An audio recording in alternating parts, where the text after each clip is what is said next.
এক দল বানিয়েছে ওই যে এনসিপি, তারা আবার সব জায়গায় যায়, এদের চাঁদাবাজি মাস্তানি আজকে মানুষের জীবনে নাবিশ্বাস উঠেছে।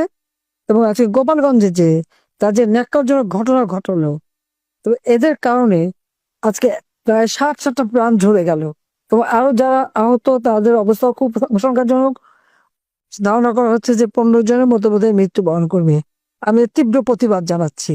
এবং সারা বাংলাদেশে আমাদের যারা গণতন্ত্র এবং স্বাধীনতা বিশ্বাস করে, যারা মানুষের অধিকারে বিশ্বাস করে, যারা গণতন্ত্রে বিশ্বাস করে, প্রত্যেককে আমি অনুরোধ করবো যে এই দুঃশাসনের অবসান ঘটানোর জন্য আজকে এই ছাত্র হত্যা করে আজকে ইউনূসের হাত ছাত্রদের রক্তে রঞ্জিত এবং তাদের আন্দোলনের নামে যারা জীবন দিয়েছে সবগুলি হচ্ছে ইউনূসের মেটিকুলাসলি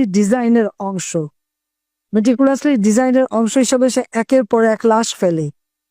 আজকে যদি আমি প্রশ্ন করি, এই যে আবু সাঈদের হত্যা নিয়ে এত কথা টেলিভিশন আপনি দেখলেন, বুক পেতে দিল, তাকে গুলি করা হলো, তার পোস্টমর্টম বা ফরেনসিক করা হয় না কেন? সেটা করা হলে দেখা যাবে যেগুলি পরিকল্পিত হত্যাকাণ্ড। শুধু ক্ষমতায় গেলে লাশ ফেললেও সরকার পড়বে,